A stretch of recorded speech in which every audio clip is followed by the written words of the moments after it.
A California state senator says she will introduce legislation to clarify legal protections for entrepreneurs facing sexual harassment.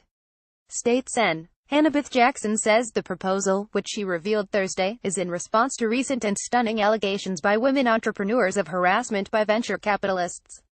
Such behavior is unacceptable from an industry that prides itself as being the cutting edge and critical to our state's economy, she said.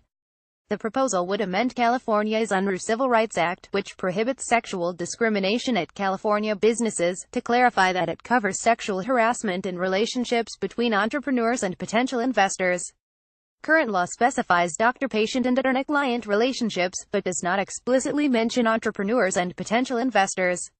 In recent months, two prominent venture capitalists, 500 Startups founder Dave McClure and Binary Capital's Justin Caldbeck, resigned after allegations of unwanted advances from multiple women.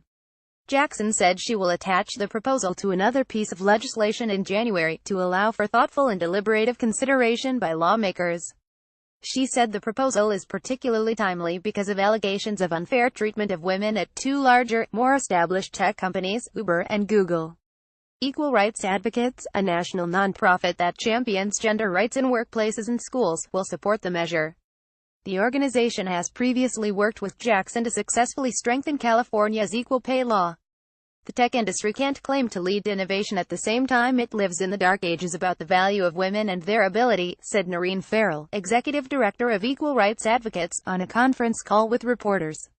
This really is the moment for venture capitalists and tech to make a clean break from discrimination. The National Venture Capital Association, an industry trade group, welcomes these legislative efforts, says Kate Mitchell, founder of the NVCA's Diversity and Inclusion Task Force.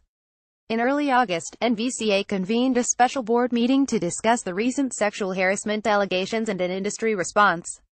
The group has discussed publicizing behavioral best practices, adding anti-harassment clauses to term sheets, and other ideas.